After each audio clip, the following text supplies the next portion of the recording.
이 신명기 8장은 상당히 의미심장한 장입니다. 그것은 단 하나의 이유 때문입니다. 예수님은 그의 공생애를 시작하시면서 사단에게 받으신 질문에 대한 첫 대답을 바로 이 신명기 8장으로 하셨기 때문에 우리가 생각하는 것보다 훨씬 더 중요한 의미를 갖고 있지 않겠는가라고 여겨 마땅합니다. 거기에는 바로 이 대답을 하셨습니다. 3절 하반절 말씀인 사람이 떡으로만 사는 것이 아니요 여호와의 입에서 나오는 모든 말씀으로 사는 줄을 너로 알게 하려고 광야 생활을 걷게 했다고 합니다. 무엇 때문에 하나님이 우리에게 주시려는 복을 보류하고 계신답니까? 우리가 분명히 하나님의 자녀들입니다. 하나님께서 우리에게 복을 주시기를 우리가 간절히 바라는 것보다 더 간절한 마음을 갖고 계십니다. 그런데도 불구하고 젖과 꿀이 흐르는 땅에 미끄러지듯 집어넣어 복받게 하지 않고 왜 40년 동안이나 광야길을 걷게 하셨습니까? 무엇을 가르치시려고 그렸습니까? 그것은 사람이 떡으로만 살지 않고 하나님의 입에서 나오는 말씀으로 사는 줄을 알게 하려고 그러신 것입니다.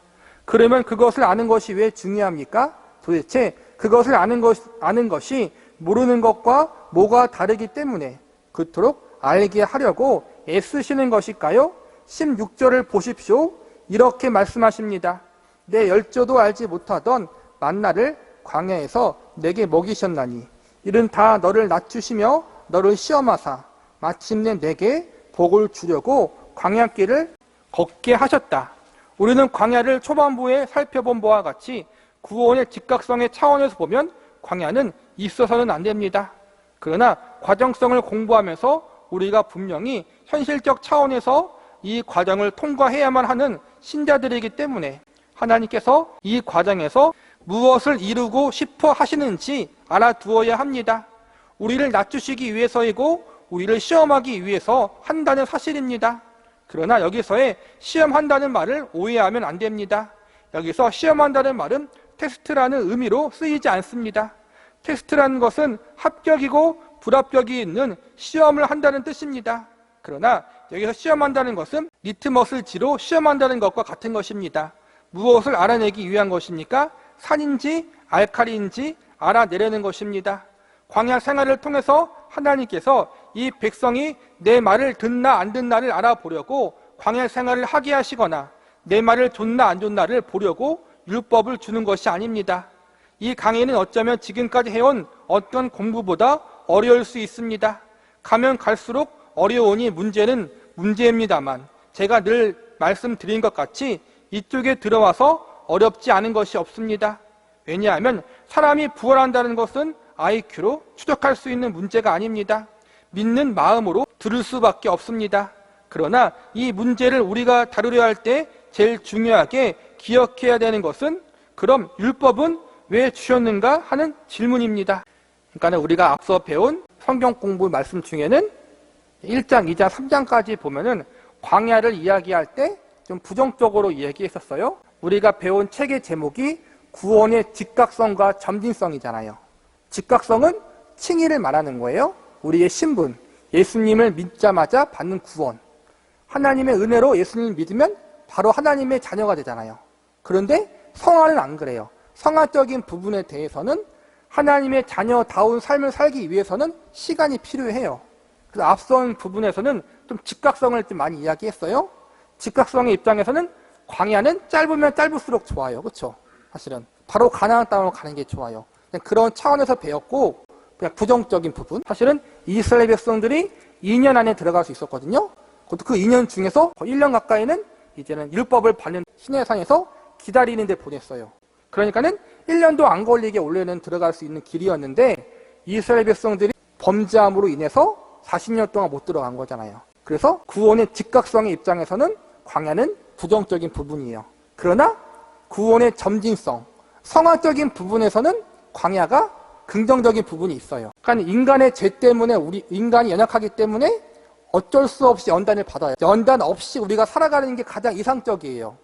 하나님 앞에 매를 안 맞고 살아가는 게 제일 좋아요. 그러나 현실적으로 우리가 연단 받을 수밖에 없고 매를 맞을 수밖에 없어. 그런 차원에서 광야와 연단과 징계는 우리에게 궁극적으로 유익이 된다라는 걸 알려주는 거예요. 우리가 율법을 지켜서 구원을 얻었습니까? 믿음으로 얻었습니까? 아니면 은혜로 얻었습니까? 은혜로 얻었습니다. 그러면 왜 율법을 주셨습니까? 죄를 깨닫게 해서 어쩌자는 것입니까? 죄를 깨달아서 내가 회개할 수 있다면 믿음은 이미 은혜가 아니라고 설명드렸습니다. 죄를 깨닫는 것은 구원 얻은 자만 아는 것이라고 했습니다. 율법의 기능 중 하나가 죄를 깨닫는 거잖아요. 그렇죠? 뭐가 죄이고 뭐가 하나님의 뜻이고 또 구원의 부분을 언급하는 건데 죄를 깨달아서 회개해서 구원을 얻는다고 우리가 보통 이야기하잖아요. 그런데 우리가 앞서 배웠듯이 죄를 깨닫고 회개하기 위해서는 내가 내 영적으로 내 영혼이 살아야 해요. 우리는 모두 영적으로 죽어있는 사람이잖아요. 원래 본래적 의미에서 전적인 타락이잖아요. 근데 하나님이 우리를 다시 살려주셔야만 죄에 대한 찔림이 있고 하나님에 대한 인식이 있다는 거예요. 그러니까 우리가 하나님에 대한 인식이 있고 죄라는 인식을 있는 것 자체가 우리의 영혼이 살아났다는 거예요. 하나님이 그렇게 하신 거죠, 이미. 그래서 율법을 통해서 죄를 깨닫고 회개해서 구원받는 것이 아니라 이미 하나님의 은혜로 말미암아 우리가 구원받았기 때문에 죄를 깨닫고 회개하게 된다. 그게 우리가 계속 배운 부분이에요. 그렇다면 도대체 왜 율법이 필요한가? 그런데도 불구하고 왜 율법을 주어야 합니까? 성서에서는 율법을 진술할 때마다 이상하게 괄시하는 습성이 있습니다. 너희가 얻은 것이 율법으로 말미암지 않았다고 합니다. 여러 군데에서 이런 설명이 나옵니다. 로마서 7장 6절을 보겠습니다. 이제는 우리가 얽매였던 것에 대하여 죽었으므로 율법에서 벗어났으니 이러므로 우리가 영의 새로운 것으로 섬길 것이요 의무는 묵은 것으로 아니할 것이니라. 무엇과 무엇을 대조시키고 있습니까? 영과 율법을 대조시키고 있습니다. 처음 구원에서 이미 설명한 바와 같이 어떤 행위, 곧 일을 하는 것을 성서는 행위라고 하거나 아무것도 안 하고 있는 것을 믿음이라고 하는 것이 아니라 누구에게 원인이 있고 누구에게 결과가 있느냐 하는 방법론적 차원에서 성서가 믿음과 행위를 대조시키고 있다는 것을 1차적으로 이해를 가져야 합니다. 그러니까 내 행위나 내 믿음적인 어떤 행위가 우리의 중점에 있지 않고 믿음과 행위를 이야기할 때, 은혜와 행위를 이야기할 때 우리 자체에게 초점을 두는 것보다는 하나님께 초점을 두라는 거예요. 은혜의 근원이 누구신가? 구원의 출발점이 무엇인가? 공로가 누구에게 있나? 누가 나에게 예수님의 공로를 주었는가? 누가 나에게 믿음을 주셔서 하나님을 영접하게 만드셨는가? 그 부분에 집중을 하라는 거예요. 한 걸음 더 나아가서 오늘 율법 문제를 좀 더 살펴보고 율법과 은혜의 차이를 설명함으로써 광야 40년 생활이 우리를 시험하고 우리를 낮추시려고 한다는 이야기가 무엇인지를 살펴보려고 합니다. 그래서 지금 신명기 8장의 내용을 잠깐 미루어 두고 율법과 은혜의 내용으로 일단 엮어 가보도록 하겠습니다. 율법은 왜 필요했는가? 은혜가 온 다음에도 율법은 그 가치가 있는가 하는 부분들입니다. 우선 에레미야 31장 31절을 찾아 읽도록 하겠습니다. 나 여호와가 말하노라. 보라, 날이 이르르니 내가 이스라엘 집과 유다 집에 새 언약을 세우리라. 나 여호와가 말하노라. 이 언약은 내가 그들의 열조의 손을 잡고 애굽 땅에서 인도하여 날에 세운 것과 같지 아니할 것은 내가 그들 남편이 되었어도 그들이 내 언약을 파하였음이니라. 나 여호와가 말하노라. 그러나 그날 후에 내가 이스라엘 집에 세울 언약은 이러하니 내가 곧 나의 법을 그들의 속에 두며 그 마음에 기록하여 나는 그들의 하나님이 되고 그들은 내 백성이 될 것이라. 그들이 다시는 각기 이웃과 형제를 가리켜 이르기를 너는 여호와를 알라 하지 아니하리니 이는 작은 자로부터 큰 자까지 나를 알미니라. 내가 그들 죄악을 사하고 다시는 그 죄를 기억치 아니하리라. 여호와의 말이니라. 예수님이 오셔서 이루실 대속의 사건, 구원의 사건과 또 그 다음에 성령님이 오실 걸 이야기하는 거예요. 그 전까지는 구약에서는 하나님이 이스라엘 백성들 남편이었다라는 거예요. 호세아서처럼 남편처럼 이스라엘 백성들을 신부로 삼고 그들을 이끌었다라는 거예요. 그런데도 어떻게 해요? 고멜처럼 말을 지질이 안 들어요. 그래서 하나님이 그게 옛 언약이에요. 남편 대신. 새 언약은 뭐예요? 이제는 남편을 뛰어넘어서 남편이 옆에 있잖아요. 근데 이제는 새 언약에서는 신약 시대에는 어떻게 해요? 아예 하나님 백성들 안에 들어오셔요. 성령님이 들어오시잖아요. 그렇죠? 그래서 옆에 있는 게 아니고 주변에 있는 게 아니라 아예 그들의 삶 가운데 들어오셔서 그들과 영원히 함께 하셔요. 그게 새 마음을 주신다라는 거예요. 여기서 새 언약이라는 말이 나옵니다. 새 언약은 분명히 은혜를 일컫고 있습니다. 예수 그리스도로 말미암아 우리가 구원을 얻은 은혜를 일컫고 있습니다. 이 새 언약을 무엇과 비교를 하게 되는가 하면 우리가 종종 생각할 때 모세에게 준 율법과 같지 않은 것, 율법으로 구원을 얻도록 방법을 제시했었는데 그것으로 구원을 얻지 못하기 때문에 예수 그리스도의 십자가라는 은혜의 방법을 주었다. 그것을 새 언약이라고 한다. 이렇게 비교를 하면 틀리게 됩니다. 왜냐하면 지금 여기서 어떻게 비교를 하고 있는가 하는 것을 한 번 더 설명하겠습니다. 잘 들으시기 바랍니다. 우리가 구원 얻은 방법에 대해서 예수를 믿고 은혜로 말미암아 하나님의 사람이 되었고 신앙생활을 한다는 데서 생기는 갈등은 바로 이것입니다. 율법으로 말미암아 구원을 얻은 것이 아니기 때문에 이제 우리는 율법에서 해방되어서 나에게 직통으로 하나님이 말씀하시는 것, 곧 성령을 따라 그가 말씀하시는 것이 우리의 마음속에 오늘 이것을 하자 이렇게 일어나고 그러면 우리는 그것을 쫓아가고 이렇게 사는 것이라고 생각하는 분이 의외로 많습니다. 그러나 여기에서부터 우리의 갈등이 생깁니다. 이제는 우리가 새로운 존재가 되었으니까 이젠 성령님의 인도하심에 따라서 말씀에 따라서 살아가자. 틀린 건 아니에요. 근데 문제는 현실은 우리가 그렇게 살지 못하는 현실이라는 걸 이야기하는 거예요. 이상과 현실이 다르다라는 거예요. 지금 우리가. 옛날에는 분명히 율법을 지지했습니다. 내 하나님 외에 다른 신을 두지 말라. 내 이름을 망령되이 일컬지 말라. 이렇게 집약된 율법으로 십계명이 대표적이었고 그 외에도 사회법이 있었습니다. 사회법이 있었으며 또 제사법이 있고 이스라엘 민족에게 준 모든 법조문들이 수도 없이 많았습니다. 그런데 그것들이 다 파기되었고 이제는 예수 그리스도께서 오셔서 우리를 구원하셨고 성령을 보내셨기 때문에 성령을 쫓아 행하면 된다고 생각하고는 아침에 일어나 묵상기도 중에 믿는 마음으로 성서를 여러 읽어보고 그 날에 할 일을 깨닫는다라는 사람도 많습니다. 우리가 그러고 있다라는 거예요. 그게 옳지 않다라는 거예요. 이 자리에서 그것을 비난하고 비웃으려고 하는 말은 아닙니다. 그럴 수 없습니다. 그러나 그럴 수 있는 분은 전 신자의 1% 미만입니다. 그러니까 우리가 이상을 갖는 건 좋은데 그 이상을 전부라고 여기지 말라는 거예요. 그것보다 훨씬 하나님이 그의 자녀들을 인도하시는 일반적인 길이 있습니다.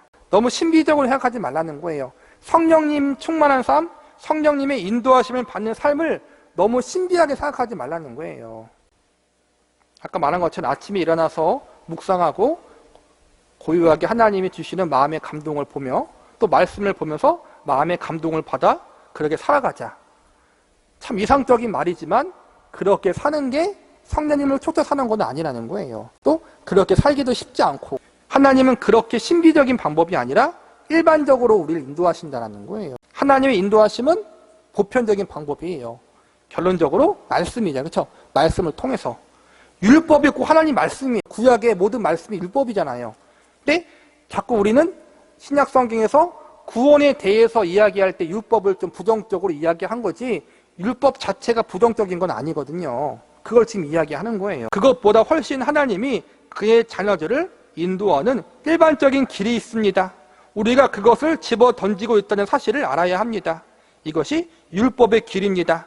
율법이 오해되고 있기 때문에 지금 우리가 율법을 필요 이상으로 괄시하고 있다는 사실을 알아야 합니다. 하나님이 하신 방법 중에서 어떤 방법이 쓸모가 없어져서 다시 하는 일이란 있을 수 없습니다. 그러면 그분은 영원하시다라는 이름을 포기해야 할 것입니다. 전능하시다라는 이름도 포기해야 합니다. 하나님은 언제나 자신을 이렇게 설명하십니다. 어제도 있었고 오늘도 있고 내일도 있고 영원토록 계시다고. 그래서 그가 하신 일 중에 소용없는 일이라든가 그것은 그만두고 이젠 다른 방법을 쓴다는 말은 없습니다. 그러니까 구약에 하나님이 말씀하신 거, 십계명도 마찬가지고 구약에 있는 말씀을 오늘날 우리가 안 지키는 게 아니라는 거예요. 도덕적인 법, 윤리적인 법은 그대로 우리에게 오늘날 적용돼요.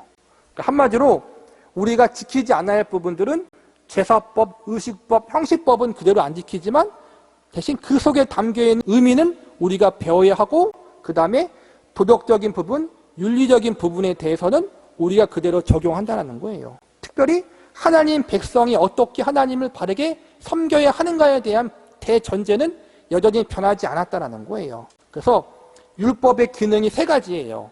첫째는 무엇이 하나님의 뜻이고 무엇이 하나님의 뜻이 아닌지, 무엇이 의고 무엇이 죄인지를 우리에게 알려주는 역할을 해요.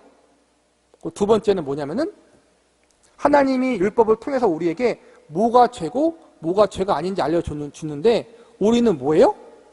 그 알려주신 것을 제대로 순종하지 못해요. 하나님이 하라고 하는 의로운 일은 하지 않고 하나님이 하지 말라는 죄만 짓고 있는 게 우리의 모습이라는 것을 발견해요. 그래서 신약에 나오잖아요. 율법은 몽학 선생이다. 과거에 그렇게 나왔잖아요. 지금 뭐라고 나오는지 제가 기억이 안 나네. 선생? 아무튼 선생으로 나오잖아요. 어떤 선생이에요? 하나님께로 예수님께로 인도하는 선생이다. 즉 율법의 두 번째 기능은 내가 죄를 깨닫고 내가 나를 구원할 수 없구나 사실을 알게 하심으로 하나님께 나아갈 수 있도록 이끄는 역할을 율법이 하는 거예요. 두 번째 역할이에요.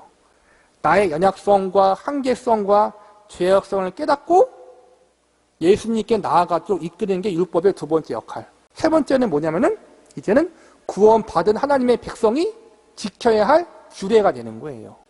그러니까 구원에 관해서는 율법이 상관이 없지만 구원받은 하나님의 백성이 아까 말한 것처럼 율법의 윤리적인 부분, 도덕적인 부분, 또 의식과 제사법과 형식법에 담긴 의미에 대해서 공부하면서 우리가 적용하며 살아가는 거란 말이에요.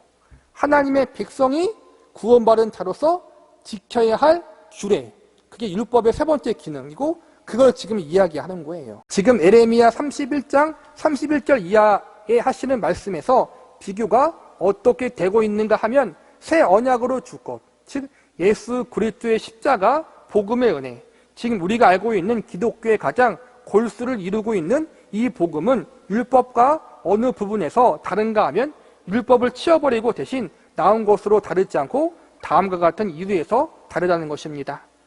곧 그 다름의 비교는 옛 언약에 있기 때문에 지금 새 언약이라는 이름이 붙었습니다.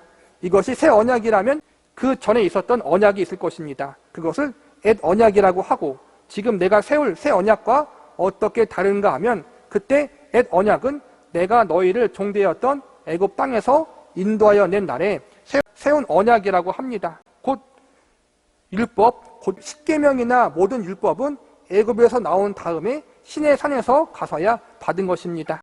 새 언약은 하나님이 하시려고 하는 것에 본질적인 내용이 바뀌어 새 언약이 아니라 하나님이 옛날보다 더 큰 열심과 심을 집어넣었기 때문에 새 언약이라고 비교해서 말씀할 뿐입니다. 다시 정리하면 옛 언약인 율법과 새 언약인 예수님의 은혜가 다른 게 아니라는 거예요.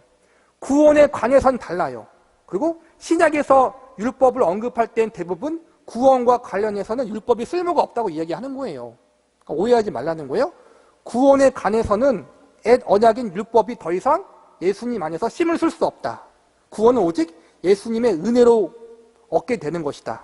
그러나 율법은 하나님의 백성이 또 언약이잖아요. 그것도 율법이 주어진 때가 언제냐면은 이스라엘 백성들이 애굽에서 나와서 시내산에서 받은 거잖아요. 그래서 이제 어떻게 적용하냐면은 구원받은 자들이 지켜야 할 것이라고 이제는 하는 거예요. 옛날에는 내가 너희를 인도하기 위하여 10이라는 심을 썼는데 이제는 1000이라는 심을 쓴다는 것입니다. 어떻게 다른가 하면 그때 내가 너희를 인도할 때 애굽 땅에서 너희를 인도하여 낸 것과 이제 내가 너희에게 세울 언약과를 비교하여 본다면 옛날에 내가 너희를 인도하고 너희를 내 백성 삼던 것과 지금 이것이 어떻게 다른지를 알게 될 것이다. 그때는 내가 너희를 손을 잡고 인도하였고 너희의 남편이 되었었느니라 입니다. 예레미야 31장 32절을 보십시오. 나 여호와가 말하노라 이 언약은 이 언약은 즉 새 언약입니다. 내가 그들의 열조의 손을 잡고 애굽 땅에서 인도하여 내던 날에 세운 것과 다를 것입니다. 그것은 내가 그들의 남편이 되었어도 그들이 내 언약을 파기했기 때문에 그 방법으로는 안 되겠다라는 뜻입니다.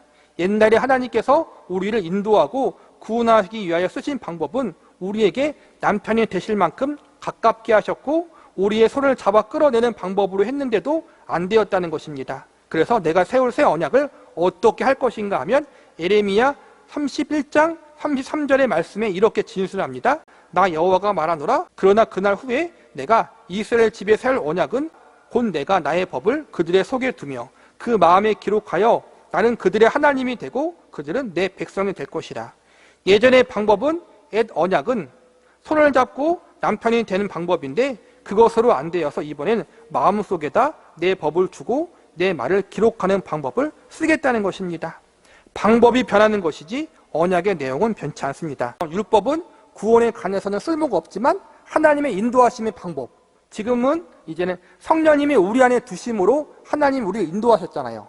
율법으로 인도하는 건 아니에요. 성령님이 우리 가운데 은혜로 인도하셔요. 그러나 인도함을 받으면서 아까 말한 것처럼 무엇이 하나님의 뜻이고 무엇이 하나님이 보시기에 합당한 것이고 무엇이 죄이고를 율법을 통해서 그 내용은 우리가 알아야 된다는 거예요.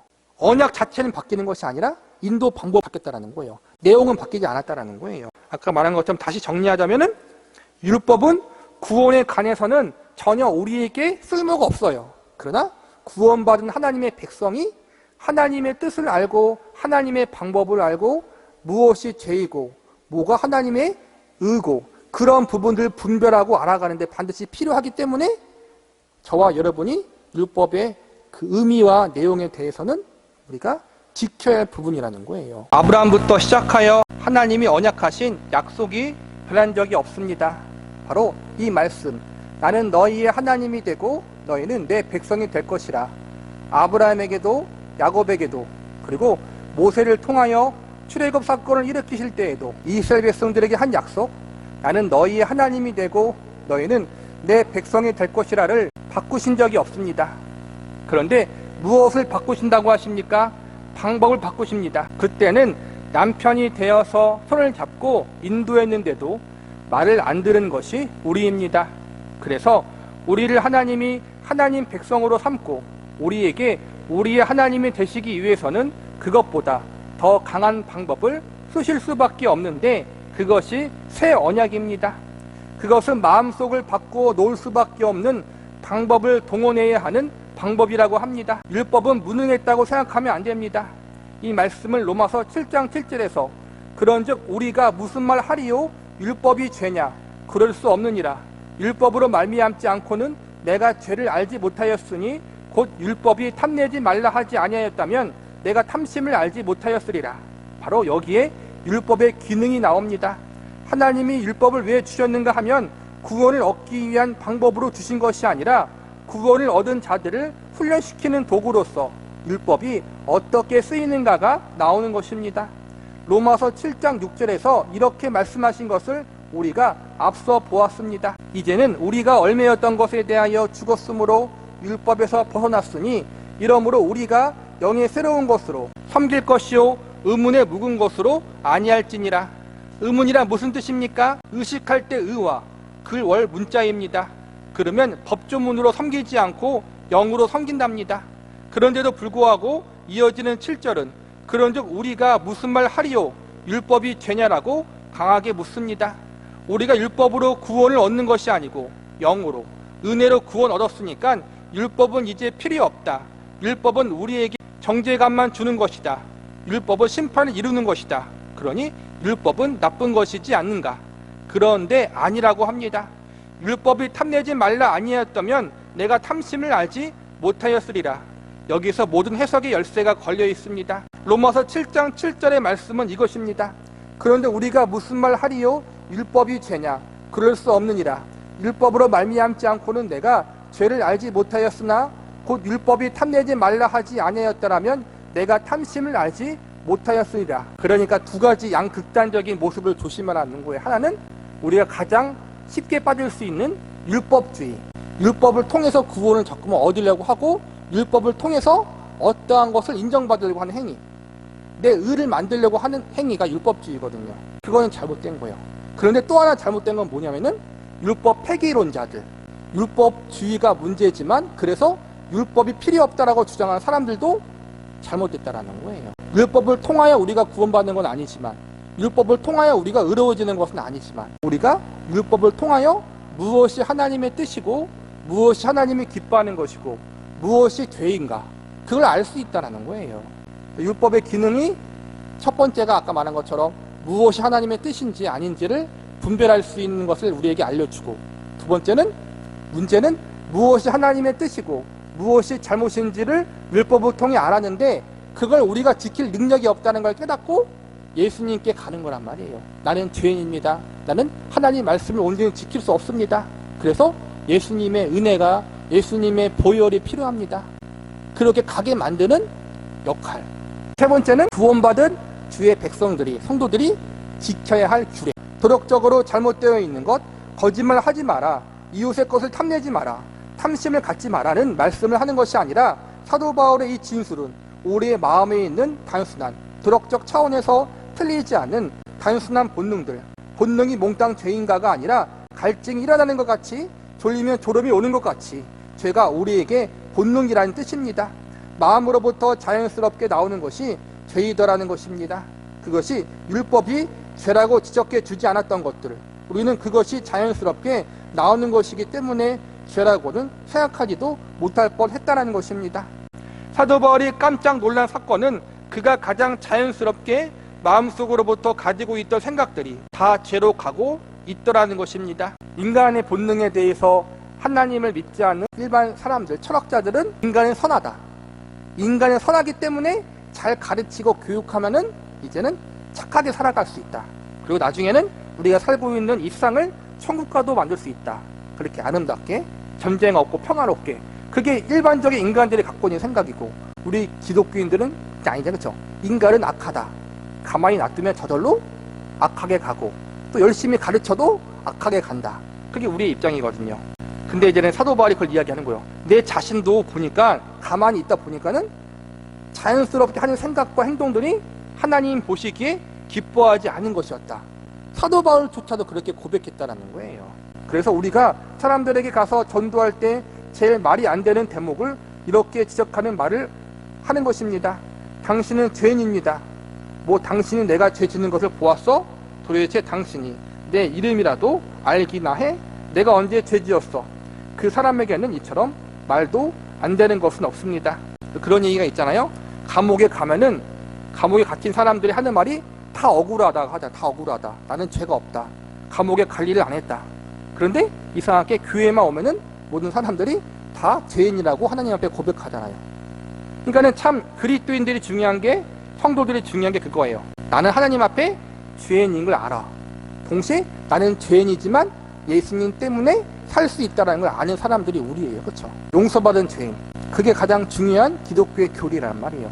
나는 죄인이에요. 그렇지만 예수님 때문에 내가 다시 살아갈 수 있고, 예수님 때문에 용서받을 수 있고, 용서받은 죄인이에요. 성서는 바로 이 말씀을 합니다. 율법이 우리에게 무엇을 제시하기 위해 있는가? 이것을 제시하기 위해 있습니다. 로마서 7장 14절에서 24절을 보십시오. 우리가 율법은 신령한 줄 알거니와 나는 육신에 속하여 죄 아래 팔렸도다. 나의 행하는 것을 내가 알지 못하노니 곧 원하는 이것은 행하지 아니하고 도리어 미워하는 그것을 함이라. 만일 내가 원치 아니하는 그것을 하면 내가 이로 율법의 선한 것을 시인하노니 이제는 이것을 행하는 자가 내가 아니요 내 속에 거하는 죄니라. 내 속 곧 내 육체에 선한 것이 거하지 아니하는 줄을 아노니 원함은 내게 있으나 선을 행하는 것은 없노라. 내가 원하는 바 선은 하지 아니하고 도리어 원치 아니하는 바 악은 행하는도다. 만일 내가 원치 아니하는 그것을 하면 이를 행하는 자가 내가 아니요 내 속에 거하는 죄니라. 그러므로 내가 한 법을 깨달았노니 곧 선을 행하기 원하는 나에게 악이 함께 있는 것이로다.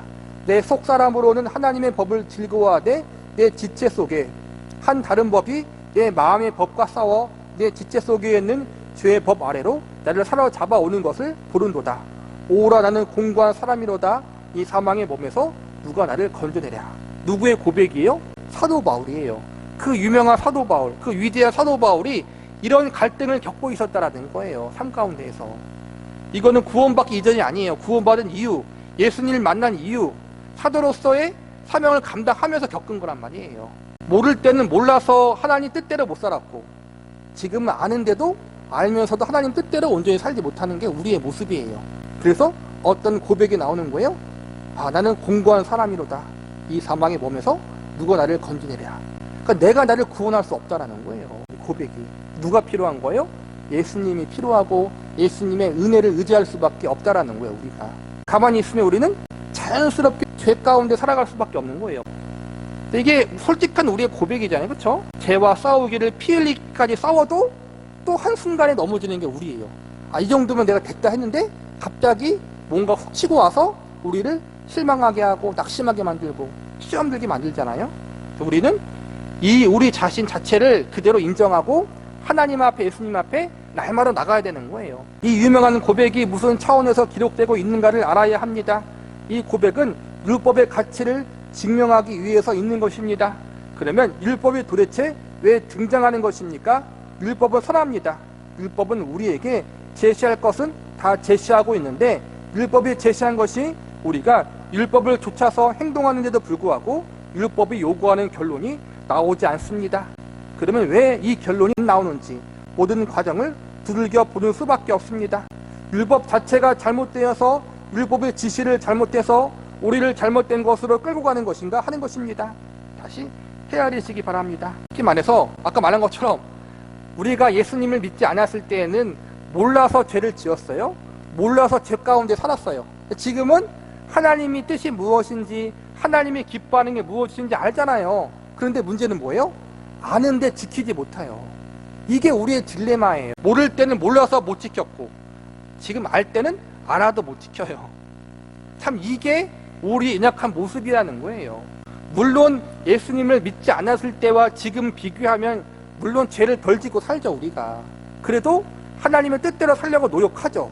그런데 그럼에도 불구하고 하나님의 완전한 기준에는 도달할 수 없다라는 거예요. 율법을 다 지킬 수 있으면, 하나님이 원하시는 기준에 부합하면 구원받을 수 있어요. 근데 율법은 그걸 알려주는 거예요. 하나님의 기준이 얼마나 높은지, 절대적 기준, 하나님의 의로움과 하나님의 공의하심과 하나님의 거룩하심이 우리가 생각하는, 상상하는 것 이상의 완벽이라는 거예요. 율법은 그걸 요구하고 있는데 문제는 우리가 그것을 이룰 수 없다. 율법은 두 가지예요. 하나님의 정의와 공의와 거룩하심이 얼마나 높은지를 우리에게 알려주고 있고, 동시에는 우리는 그것을 만족시킬 수 없다는 것을 알게 한다는 거예요. 그래서 뭐가 필요해요? 뭔 모르는 사람들은 이 사실을 말해주면 실망하는 거죠. 뭐에 율법을 만들어서 이렇게 어렵게 만들어? 그런데 하나님이 택하신 사람들은 이 사실, 하나님의 거룩하심과 공의와 정의가 완벽하다는 사실과 내가 그것을 온전히 지킬 수 없다는 사실을 깨달았을 때는 다 누구나 낙심하는 거예요. 하지만 하나님의 택하신 사람들은 그 낙심을 통해서 예수님을 의지하게 되어 있다는 거예요. 다시 본론으로 돌아오게 됩니다. 율법이 등장해서 우리에게 지적하고 싶은 것은 단 하나, 너희가 눈이 멀었다는 것입니다. 율법이 아무리 정확해도 너희가 쓸 수 없는 존재라는 것입니다. 왜 자꾸 이런 부분을 드러내시는지 아십니까? 신명기 내용이 그것입니다. 바로 이런 말씀입니다. 내가 너희를 구원해냈느니라. 그러나 애굽에서 꺼내 놓았다고 해서 너희 스스로 목적지를 찾아갈 수 있지 않다는 것을 너희는 알아야 한다. 내가 만나로 먹이고 반석에서 물을 줬다고 해서 너희가 가나안에 들어가고 영생할 수 있는 사람이라고 생각하지 말라. 내가 너희를 시험하라고 광야길을 걷게 했느니라. 여기서 시험이라는 것은 리트머스 시험지라고 앞서 말씀드렸습니다. 광야길을 걷게 하고 만나를 먹이시고 반석에서 물을 나게 해주시고 홍해도 건너게 하고 불기둥과 구름기둥으로 이끄시고 아말렉과 싸울 때에는 손만 들면 이기게 하시고, 그렇게 해서 이제는 나를 믿느냐 안 믿느냐를 보아서 따라오면 합격, 안 따라오면 불합격이라는 차원의 시험이 아닙니다. 그런데도 불구하고 우리가 한심한 족속이었다라는 것입니다. 우리를 시험해서 우리를 낮추고 마침내 복을 주시라고 하신 것입니다. 그것이 광야입니다. 이스라엘 백성들의 광야를 허락하신 것은 그들의 잘못 때문이 1차적으로 그들의 불순종과 거역 때문이고, 또 그걸 통해서 나는 절대로 내가 무엇을 만들어서 잘해서 구원받을 수 있는 인간이 아니라는 것을 알려주신 거예요. 얼마나 광야에서 하나님이 은혜를 베푸셨어요. 밤마다 불기둥, 낮에는 구름기둥, 그 다음에 매일 만나를 주셨죠. 먹을 게 배고프면 메추리아기를 주시고 반석에서 물이 나게 하시고 전쟁에서 승리케 하시고, 그런 기적을 부어주셨는데 이스라엘 백성들은 40년 동안 뭐 했어요? 원망하고 불평했다는 거예요. 이게 우리의 모습이라는 거예요. 그걸 알려주시기 위해서 광야를 허락하셨고, 그걸 알려주시기 위해서 우리가 이 땅에서 여러 가지 연단을 받게 하신 거란 말이에요. 너는 스스로 결코 하나님 앞에 의롭게 인정받을 수 없는 존재들이다. 우리의 인생이 예수를 믿고 난 다음 절망이 더 많습니까? 보람이 더 많습니까? 절망이 훨씬 많습니다. 예수를 믿기 전에는 말할 것도 없이 내가 오늘도 잘 먹고 잘 산 것이 그만이지만, 예수를 믿고 난 다음에 우리 마음이 들어오는 기준이 예수를 믿었는데도 불구하고 도대체 조금도 나아지는 것이 없다고 하는 것입니다. 최소한 조금은 나아져야 될 것이 아닙니까? 그런데 안 나아지더란 말입니다. 솔직한 고백이죠, 그렇죠? 성령의 열매를 맺어야 되는데 인격적으로 예수님을 닮아가야 하는데 물론 뭐 믿기 전보다는 조금 나아졌지만 그래도 말씀의 기준에 또 내 기대에 부합하지 않아요, 그렇죠? 늘 그 꼬라지가 그 꼬라지라는 거예요. 우리 아버지 되신 하나님께서 우리에게 맨 처음 훈련하시는 첫 과정이 광야입니다. 우리가 예수를 믿었기 때문에 선교사를 파견하고 기도를 열심히 하는 무언가 선한 일을 하는 사람으로 만들리라고 생각하지 마십시오. 좌절이 여러분을 기다리고 있을지 모릅니다. 우리를 시험하시고 우리를 낮추시고 불기둥이 있고 구림기둥이 있습니다. 그렇지만 분명히 기억하십시오. 축복 속을 거니는데 나아지는 것은 없습니다. 우리가 그 모든 세월을 지나는 동안 무엇 하나로 훈련받고 있는가 하면 하나님, 내가 배설물입니다라는 고백을 만들어내는 일을 위해서 생색도 내게 내버려 두시고 뽐내고 제도록 놔두십니다. 그러다가 어느 날 진창에다가 우리를 만두 빚듯이 빚어놓으실 것입니다. 만두 피 만들듯이 만두 피를 몽둥이로 홍두깨로 비비잖아요. 나는 좀 나았다. 성경공부도 많이 하고 11조도 많이 내고 지율도 빠지지 않고 나름대로 기도도 하고 작정도 하고 이 정도면 괜찮지 했는데 하나님이 어느 날 나를 진탕 패신다라는 거예요. 그러고서 뭘 알려주는 거예요? 나는 죄인이다. 일평생 그 훈련이라는 거예요. 결론은 뭐예요? 나를 겸손케 만들어서 하나님만 바라보게 만든다는 거예요. 그게 목적이라는 거예요, 사실은. 우리는 자꾸 여기서 벗어날 때가 많이 있잖아요, 그렇죠? 하나님이 우리를 인도하시는 과정 중에서 이 장소가 가장 놀라운 곳일 것입니다. 광야라는 장소입니다. 기겁하고 놀라야 합니다. 내가 누구인가에 대해서 말입니다. 이미 구원받은 우리들이, 회개하고 예수님 영접한 우리들이 다시 한번 우리의 성숙을 위해서, 성화를 위해서 주님 앞에 나를 바르게 직면할 필요가 있다는 거예요. 어떤 직면이에요? 나는 여전히 형편없는 존재이구나. 우리가 율법을 만난 것이 아닙니다. 죽은 자리에서 산자가 되어 생명의 감각이 있는 자리에 왔을 뿐입니다. 생명의 감각이 있을 뿐이지 우리의 생명이 하나님 앞에 아름답기 위하여 우리의 육신 속에서 몰아내야 할 온갖 것과 부딪힌 아픔, 피가 흐르는 생명만이 가지는 그 처절한 아픔은 아직 겪지 않고 있을지도 모른다는 사실입니다. 이 부분, 우리가 놀라야 하는 신자들의 과정입니다. 모든 사람들이 이 문제 때문에 상당히 놀라곤 합니다. 예수님 믿고 영접하고 구원받았으면 만사 형통할 줄 알았는데 더 큰 어려움들이 있다는 거예요. 이제부터 시작이라는 거예요. 어떤 시작이 아니라 나를 다듬어가고 나를 겸손케 만들고 내 주제를 바르게 말씀 앞에 직면하게 만들어서 하나님 앞에 올바르게 바로 설 수 있는 존재로 하나님이 만들어가는 과정을 우리의 인생 가운데 계속해서 하신다는 거예요. 내 고집과 아집을 끊어뜨리시고. 로마서 7장 6절이 등장하는 것은 단 하나의 이유 때문입니다. 우리가 새 언약으로 말미암아 된 것은 하나님이 우리를 하나님의 백성으로 삼은 첫 과정의 방법을 우리가 율법을 좇음으로써 구원을 얻게 하는 방법을 쓰는 것이 아니라 우리를 안으로부터 고쳐 쓸 수밖에 없기 때문입니다. 그러니까 외부에서 아무리 이리저리 해도 우리는 깨달을 수 없다는 거예요. 우리 안에서 성령님이 역사하시고 움직이시고 섭리하셔야 된다는 거예요. 그날에 내가 너희에게 세울 언약은 이러하니 내가 너희를 종되었던 애굽에서 인도하여 내던 날에 세운 것과 같이 아니할 것은 그때는 내가 너희의 남편이 되었어도 너희가 내 계명을 지킬 수 없었느니라. 남편은 어쨌든 바깥 사람입니다. 손을 잡고 인도했어도 바깥 사람입니다. 그래서 이제는 그 법을 우리 안에 두고 말씀을 우리 안에 새겨야 됩니다. 다른 말씀이 아닙니다. 눈을 뜨게 할 수밖에 없습니다. 성서는 언제나 이렇게 말씀합니다. 로마서 7장 6절입니다. 이제는 우리가 얽매였던 것에 대하여 죽었으므로 율법에서 벗어났으니 이러므로 우리의 영의 새로운 것으로 섬길 것이요 의문에 묵은 것으로 아니할지니라. 율법을 지키면, 율법을 추적하면 구원을 얻습니다. 왜 그렇습니까? 율법을 추적하면 하나님이 있는 곳에 가기 때문입니다. 그러나 율법을 추적해서 하나님이 있는 곳으로 가지 못하는 이유는 우리가 모두 시각장애인이기 때문입니다. 그래서 우리가 모두 죄인이라고 성서는 선언합니다. 율법으로는 눈을 뜰 수 없습니다. 그래서 율법이 구원에 대해서 우리에게 아무런 도움이 안 되는 것입니다. 이스라엘 자녀들아, 하나님이 너희를 이 40년 동안 광야를 걷게 하심을 기억하라. 이는 너희를 낮추시며 시험하사 너희의 마음이 어떠한지 하나님이 알고 싶어 그렇게 하셨다. 하나님이 알고 싶어서 그러셨습니까? 아닙니다. 너희로 하여금 너희가 누구인지 알게 하려고 40년 동안 광야를 걷게 하셨습니다. 너희를 시험하사 너희를 낮추고 마침내 복 주려고 그러신 것입니다. 낮아져야 합니다. 40년 동안에 너희의 의복이 헤어지지 않고 발이 부르트지 않은 것을 기억하라. 명심해야 할 것입니다. 하나님이 누구신지를 우리가 이 일을 통해서 가장 깊이 배웁니다. 사람은 죄인이라는 것을 아는 것과 비례해서 하나님을 압니다.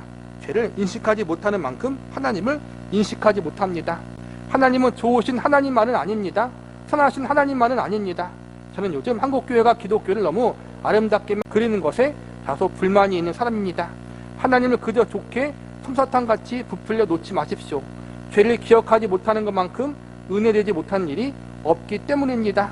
가장 중요한 것은 우리 각자 하나님을 위해서 무엇을 한다거나 축복을 받기보다는 이 일을 확인하는 데 더 많이 집중되어야 한다는 것을 깨달아야 합니다. 곧 내가 누군지를 알아야 합니다. 이 절대적인 작업을 거치지 않고 해놓은 것은 아무 때에도 쓸모가 없습니다. 우리는 이런 이야기를 종종 듣습니다. 결혼 전에 모은 재산은 재산이 아니다.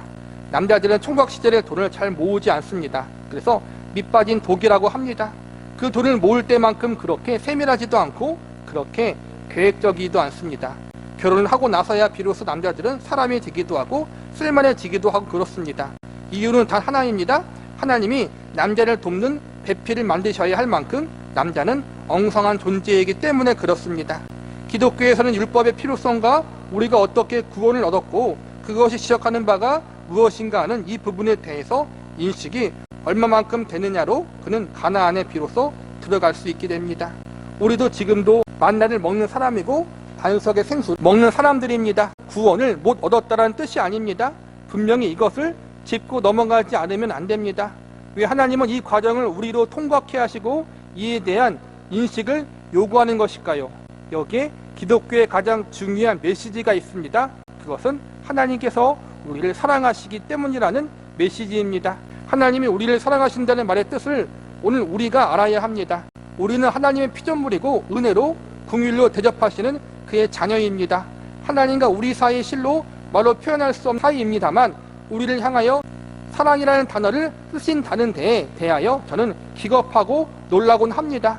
물론 하나님은 우리가 잘못된 길로 가거나 대먹지 않게 굴면 그런 길로 가지 말라고 강권을 발동시킵니다. 그러나 그럴 때도 우리를 로봇화 시키거나 우리를 질질 끌고 가지 않으신다는 것을 사랑이라는 단어로 표현하고 계십니다. 얼마나 우리를 대접하시는 것인지 아십니까? 왜 우리에게 우리가 누구인지를 기억고 인식시키려고 하시는 것입니까? 이것을 알고 거기서부터 우리의 우리 된 것을 제대로 알아야 합니다. 하나님이 주시고 하나님이 인도하시는 모든 것을 제대로 밟아 올라가서 우리가 우리를 키워 하나님 앞에 내 마음으로부터 항복할 사랑을 꺼내달라고 이렇게 하나님이 요구하고 계십니다. 사랑이란 단어가 무엇을 의미하는가 하면 크나큰 비밀입니다. 우리가 누구인지를 하나님이 알게 하시려고 하는 것입니다. 우리로 하여금 창피하게 하시려는 것만은 아닙니다. 우리 보고 늘 눈물만 흘리라고 하는 이야기가 결코 아닙니다. 그러나 분명히 그것으로부터 출발해야 합니다. 그렇지 않고는 우리가 씻어야 할 것이 무엇이고 잘라내고 버려야 할 것이 무엇이며 그리고 우리의 어느 부분을 단장해야 하는지 모르기 때문입니다. 그렇게 단장에 올라오는 첫째 조건으로 우리가 누구인가를 아는 것은 너무나도 당연하고 필요한 것입니다. 나는 너희의 하나님이 되고 너희는 나의 백성이 되리라라고 우리를 초대하고 있습니다. 나는 너희를 사랑했다. 너희도 나를 사랑해달라. 목숨을 다하여 뜻을 다하여 나를 사랑해달라. 참 놀라운 요구인 것입니다. 무릎을 꿇으라고 요구보다 얼마나 아름답고 멋있고 황송한 요구인지 모릅니다. 광야에서의 생활을 부정적인 차원에서만 보지 말라는 말씀을 이렇게 드리는 것입니다. 하나님을 위해서 무엇인가 자꾸 하려들고 보답을 하려고 하고 어떤 일을 하려고 하는 채무자 입장에서만 서지 말라 달라는 것입니다. 우리가 어떠한 일을 요구받고 있는지 알고 우리의 이 높은 지위를 과소평가하지 마십시오. 그저 늘 하인처럼 종처럼 잡혀온 노예처럼만은 살지 마십시오. 그렇다고 버릇없이 마구 기어오를 수 있다는 것을 뜻하는 것은 아닙니다. 하나님이 우리에게 어떤 축복을 허락하고 계시는지 저는 도무지 설명이 불가능합니다. 이 정도로밖에 설명을 못하는 저를 용서하십시오. 이건 참으로 놀라운 초대입니다. 그래서 하나님은 우리를 광야길을 걷게 하시고 너희를 시험하고 너희를 낮추기를 원하십니다. 물론 낮추신다는 것은 연약한 것처럼 빌빌거리라는 뜻이 아닙니다. 거기서부터 출발하는 것입니다. 내가 이렇구나, 내 꼴이 이 정도이구나. 그러나 하나님은 우리가 자발적으로 우리 입술과 마음으로부터 사랑합니다라는 고백을 말로 고백하기를 원하십니다. 곧 우리가 스스로 만들어내온 소중한 것으로 하나님은 기뻐하시려고 하는 것입니다. 지난 어버이 주일에 제 아들이 꽃을 만들어 왔는데 그게 꽃이 아니라 휴지를 뭉퉁 그려 놓은 것 같은데도 제 아내는 자랑스럽게 그것을 하루 종일 달고 다녔습니다. 제가 볼 때도 그것은 참으로 자랑스러운 것이었습니다. 시키지 않았는데도 해왔던 것입니다. 우리가 모두 그 감격을 알지 않습니까? 내일 어버이날이다. 카네이션 안 만들어 오면 너 죽을 줄 알아. 이러는 부모가 어디 있습니까? 그 감각을 우리가 가져야 합니다. 예수를 믿는다는 것이 얼마나 놀라운 것인지 우리 하나님이 우리를 사랑하신답니다. 참 몸둘 바를 모를 만큼 기가 막히고 부끄러운 노릇입니다. 하나님께서 사랑하신다. 그래서 우리는 훨씬 더 우리 자신에 대해 신경 쓰고 관심을 기울이고 자신을 아름답게 하는 영적인 차원에서 많이 생각하고 깨우치고 배워야 합니다. 하나님 우리를 사랑하신다는 게 놀라운 거예요. 그렇죠? 하나님이 그냥 사랑하시는 것이 아니라 그분의 독생자 외아들 예수님의 생명을 우리 때문에 십자가에 내어주시기까지 사랑했어요. 하나님이 천사를 사랑한다고 말 안 했어요. 그렇죠? 어떤 이 피조 우주 만물을 사랑한다고 말하지 않고 오로지 인간, 우리에게만 사랑하신다는 거예요. 그게 너무나 놀랍다라는 거예요. 그 놀라운 사랑과 은혜를 받은 우리들이 어떻게 하나님 앞에 반응해야 하겠는가를 곰곰이 생각해 보라는 거예요. 우리의 삶, 우리의 마음, 모든 걸 하나님 앞에 기쁘게 드리라는 거예요. 종교적인 영역을 넘어서 우리의 삶 전체를 하나님을 기뻐하는 인생을 살라는 거예요. 그리고 우리의 주님이신 예수님을 닮아가는 그런 삶, 성화된 인생을 살기를 우리가 노력하고 추구하고 세상이 전부가 아니라 그런 부분들을 위해서 우리가 한번 힘쓰고 노력하고 비록 온전치는 않지만 그 하나님의 사랑 앞에 우리가 온전히 기쁨으로 응답하기 위해서 더 힘쓰고 애쓰는 삶을 살라는 거예요.